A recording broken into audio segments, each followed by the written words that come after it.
Xin chào mọi người, mình là Sang. Hôm nay chúng ta sẽ khám phá những sinh vật có khả năng sinh tồn phi thường, nơi mà sống sót là nghệ thuật. Trên trái đất có những loài động vật sở hữu năng lực vượt ngoài sức tưởng tượng, thách thức mọi giới hạn tự nhiên. Bạn sẽ bất ngờ với những sinh vật này, điều gì khiến chúng trở thành siêu anh hùng trong tự nhiên? Hãy cùng mình khám phá những cái tên nổi bật nhất, từ gấu nước, cá phối châu Phi tới cá mập Greenland và nhiều hơn nữa. Đừng rời mắt khỏi màn hình nhé, vì bạn sẽ không muốn bỏ lỡ điều kỳ diệu nào đâu. Bắt đầu hành trình hôm nay, mình muốn giới thiệu với các bạn một huyền thoại nhỏ bé nhưng cực kỳ phi thường, gấu nước hay còn gọi là tardigrade. Đây là một trong những sinh vật kỳ lạ nhất từng được phát hiện trên trái đất, và những khả năng sinh tồn của chúng thực sự khiến cả giới khoa học phải kinh ngạc. Dù chỉ là một sinh vật nhỏ bé, gấu nước lại sở hữu những siêu năng lực mà không một loài động vật nào khác có được. Đừng để kích thước siêu nhỏ của chúng đánh lừa bạn. Dưới lớp kính hiển vi, gấu nước trông như một sinh vật ngoài hành tinh với 8 chân mùm mỉm và dáng đi chậm chạp. Nhưng đằng sau vẻ ngoài dễ thương, đó là một chiến binh thực thụ của thế giới vi mô. Gấu nước chỉ dài khoảng nửa mm, thậm chí nhiều con còn nhỏ hơn thế nữa, nhưng lại được mệnh danh là sinh vật dẻo dai nhất hành tinh. Nếu bạn đặt chúng cạnh một hạt cát, chúng còn nhỏ hơn rất nhiều lần, nhưng sức mạnh sinh tồn của chúng thì vượt xa mỗi tưởng tượng. Chúng có thể chịu được nhiệt độ từ âm 272 độ C, gần sát mục không tuyệt đối, nơi mà hầu hết các phân tử đều ngừng chuyển động, cho đến hơn 150 độ C, nóng hơn cả nước sôi gấp nhiều lần mà không hề hẳn gì. Không chỉ vậy, gấu nước còn có thể sống sót khi bị đóng băng hoàn toàn hoặc bị nung nóng trong thời gian ngắn. Gấu nước còn sống sót trong môi trường phóng xạ mạnh, gấp hàng trăm lần mức an toàn cho con người. Trong các thí nghiệm, chúng đã chịu được liệu phóng xạ mà có thể giết chết hầu hết các sinh vật khác chỉ trong tích tắc. Điều này khiến các nhà khoa học vô cùng tò mò về cơ chế bảo vệ DNA đặc biệt của chúng. Nếu bị mất nước, gấu nước sẽ cố lại thành một khối nhỏ gọi là tun state, trạng thái ngủ đông đặc biệt. Trong trạng thái này, chúng gần như ngừng mọi hoạt động sống, giảm trao đổi chất xuống mức thấp nhất có thể, và có thể nằm yên như vậy hàng chục năm, thậm chí có tài liệu ghi nhận lên tới 30 năm chỉ cho điều kiện thuận lợi để sống lại. Đây là một trong những bí quyết giúp chúng vượt qua những thời kỳ khắc nghiệt nhất. Ngay cả khi bị vùi trong băng giá hoặc bị khô hạn kéo dài, gấu nước vẫn có thể hồi sinh như chưa từng có chuyện gì xảy ra. Chỉ cần một chút nước, chúng sẽ từ từ tỉnh lại, tiếp tục cuộc sống như thế vừa trải qua một giấc ngủ dài. Điều đáng kinh ngạc nhất là gấu nước từng được đưa ra ngoài không gian trong các chuyện thí nghiệm của con người. Năm 2007, các nhà khoa học đã gửi chúng lên trạm vũ trụ và thả chúng vào môi trường chân không ngoài vũ trụ, nơi không có không khí, không nước và bức xạ vũ trụ cực mạnh. Ở môi trường chân không, không khí, không nước và bức xạ vũ trụ, gấu nước vẫn sống sót. Một số cá thể thậm chí còn sinh sản bình thường sau khi trở về trái đất. Đây là lần đầu tiên trong lịch sử, một sinh vật đa bào có thể sống sót ngoài không gian mà không cần bất kỳ sự bảo vệ nào. Chưa có bất kỳ loài động vật nào khác làm được điều này. Các sinh vật khác như vi khuẩn hay bào tử nam có thể chịu đựng phần nào, nhưng không ai sánh được với gấu nước về độ bền bỉ và khả năng phục hồi sau những điều kiện khắc nghiệt nhất. Khi gặp điều kiện khắc nghiệt, gấu nước gần như ngừng mọi hoạt động sống, bảo vệ bản thân khỏi bị hủy hoại bởi môi trường. Chúng sản sinh ra các loại protein đặc biệt giúp bảo vệ tế bào và DNA khỏi tác động của bức xạ, nhiệt độ và mặt nước. Nhờ đó chúng có thể ngủ đông qua hàng thập kỷ mà không bị tổn thương. Có lẽ nếu trái đất có tận thế, gấu nước sẽ là sinh vật cuối cùng còn sống sót. Dù là núi lửa phun trào, băng hà hay thậm chí là va chạm thiên thạch, gấu nước vẫn có thể vượt qua tất cả nhờ khả năng thích nghi siêu việt của mình. Trong suốt hàng trăm triệu năm tiến hóa, gấu nước đã sống sót qua nhiều lần đại tuyệt chủng mà các loài khủng long hay động vật lớn đều bị xóa sổ.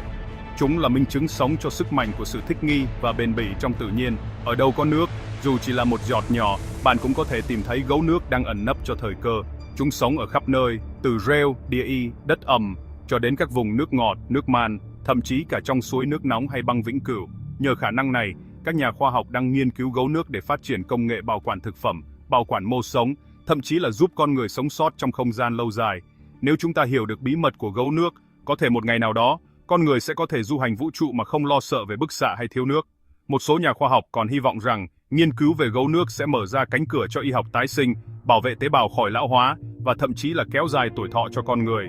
Những bí ẩn về gấu nước vẫn còn rất nhiều, và mỗi khám phá mới lại khiến chúng ta thêm kinh ngạc về thế giới vĩ mô này. Bạn nghĩ sao về siêu anh hùng nhỏ bé này? Liệu chúng có thể là chìa khóa cho bí ẩn sự sống ngoài trái đất? Hãy để lại ý kiến của bạn nhé. Và đừng quên, đôi khi những sinh vật nhỏ bé nhất lại mang trong mình những bí mật vĩ đại nhất của vũ trụ. Tiếp theo, mình muốn kể cho các bạn nghe về một loài cá mà nếu chỉ nghe qua, chắc chắn nhiều người sẽ nghĩ đây là chuyện hoang đường. Đó chính là cá phổi châu Phi. một sinh vật kỳ lạ và phi thường bậc nhất trong thế giới động vật. Loài cá này không chỉ khiến các nhà khoa học kinh ngạc, mà còn làm thay đổi hoàn toàn quan niệm của chúng ta về sự sống dưới nước. Bạn có tin được không? Có một loài cá có thể sống sót qua nhiều năm liền mà không cần nước. Ở châu Phi, nơi khí hậu khắc nghiệt với những mùa khô kéo dài, các ao hồ và sông suối dần dần cạn kiệt, để lại những vùng đất nứt nẻ, khô cằn. Trong khi hầu hết các loài cá khác đều không thể chịu nổi sự khắc nghiệt này và nhanh chóng chết đi, thì cá phổi châu Phi lại có một bí quyết sinh tồn vô cùng đặc biệt. Khi nước bắt đầu cần, cá phổi không hoảng loạn hay tìm cách di chuyển đến nơi khác. Thay vào đó, chúng lặng lẽ đào sâu xuống lớp bùn mềm dưới đáy ao hồ. Tại đây, cá phổi tiết ra một lớp chất nhảy đặc biệt, bao bọc toàn bộ cơ thể, tạo thành một cái kén giữ ấm cực kỳ hiệu quả. Lớp chất nhảy này không chỉ giúp cá không bị mất nước mà còn bảo vệ chúng khỏi các vi khuẩn và ký sinh trùng trong môi trường khô hạn. Sau khi đã an toàn trong lớp bùn và kén nhảy, cá phổi bước vào trạng thái ngủ đông đặc biệt gọi là estivation. Trong trạng thái này, chúng gần như bất động hoàn toàn, giảm nhịp tim và tốc độ trao đổi chất xuống mức tối thiểu. Điều kỳ diệu là cá phổi có thể duy trì trạng thái này không chỉ vài tháng mà thậm chí lên tới 4 năm, chỉ chờ đợi một cơn mưa lớn để đánh thức chúng trở lại với cuộc sống. Điều khiến cá phổi châu Phi trở nên đặc biệt hơn nữa là chúng sở hữu phổi thật sự. Không giống như hầu hết các loài cá chỉ thở bằng màng, cá phổi có thể ngồi lên mặt bùn hoặc mắt nước để hít thở không khí trực tiếp nhờ vào cấp phổi nguyên thủy của mình. Chính nhờ khả năng này mà chúng không bị chết ngắt khi nước rút can và có thể sống sót trong điều kiện thiếu oxy trầm trọng. Trong suốt thời gian ngủ đông, mọi hoạt động sống của cá phổi đều chậm lại đến mức tối đa. Chúng không ăn uống, không di chuyển, chỉ tiêu hao một lượng năng lượng cực kỳ nhỏ để duy trì sự sống.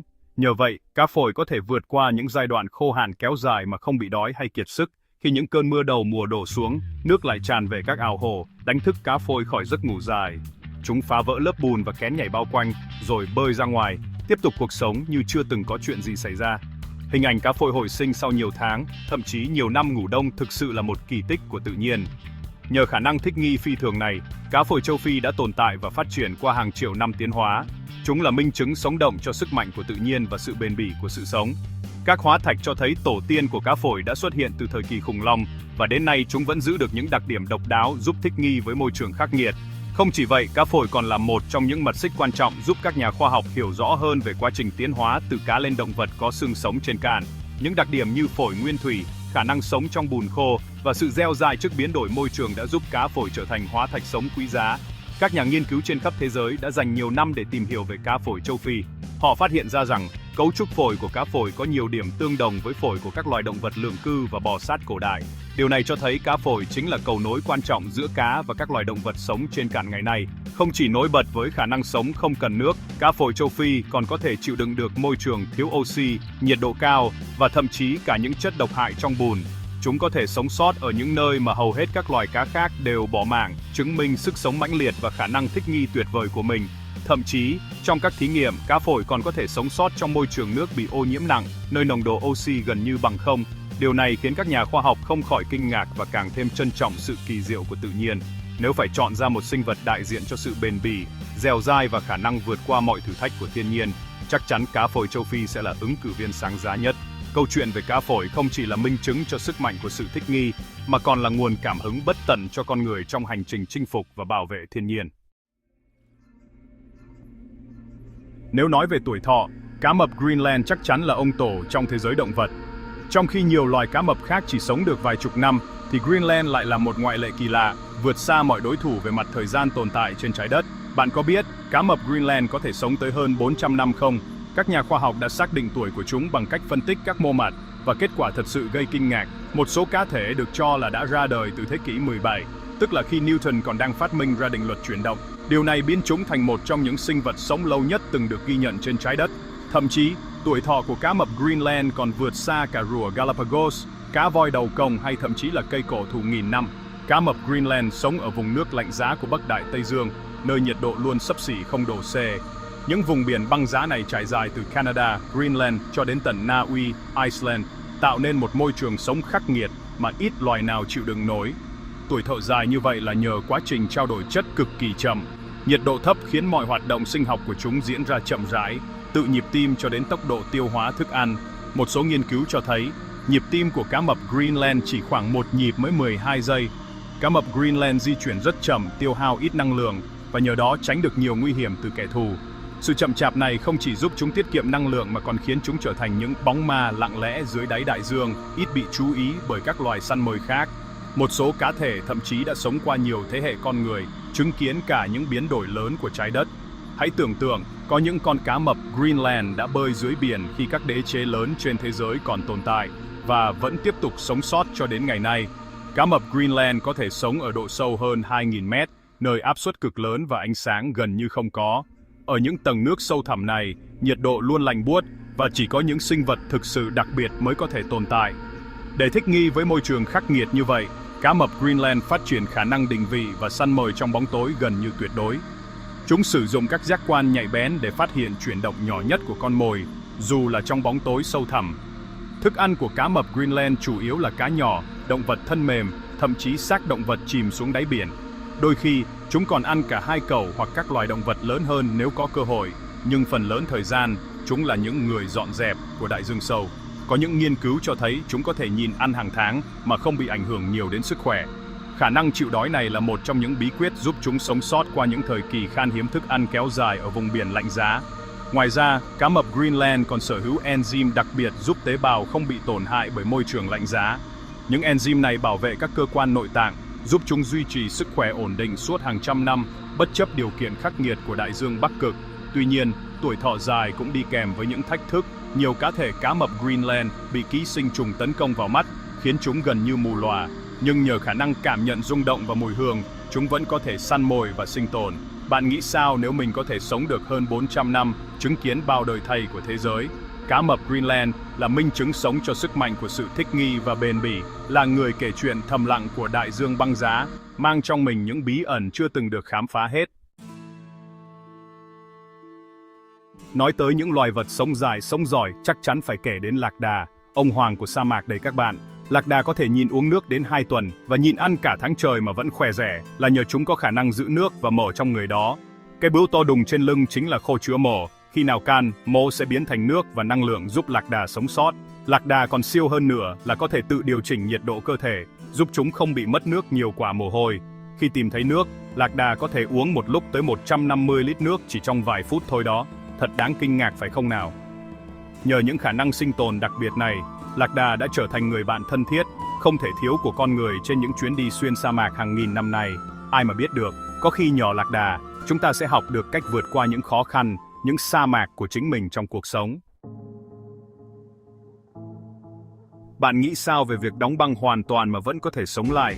Nghe như phim khoa học viễn tưởng ấy nhỉ, nhưng đó là khả năng có thật của Edgo Alaska đấy. Khi mùa đông lạnh giá ở Bắc Mỹ tới, Edgo Alaska sẽ tìm chỗ trú ẩn dưới lớp lá mục hoặc trong mấy cái hộc cây. Khi trời cứ lạnh dần, cơ thể chúng bắt đầu đóng băng, tim ngừng đập, mọi thứ dường như dừng lại hoàn toàn. Các tế bào của ếch tiết ra một chất trồng đông tự nhiên, chủ yếu là đường glucose và ure, giúp mấy tinh thể băng không làm vỡ tế bào. Suốt mấy tháng mùa đông, Edgo nằm im thin thít, không ăn, không thở, cứ như là đã chết rồi ấy. Nhưng chỉ cần trời ấm lên, băng tan ra, cơ thể chúng từ từ tỉnh lại, tim đập trở lại và ếch lại nhảy nhót như bình thường. Thật kỳ diệu phải không? Ai biết được, có khi một ngày nào đó không xa, chúng ta cũng có thể ngủ đông như Edgo thì sao?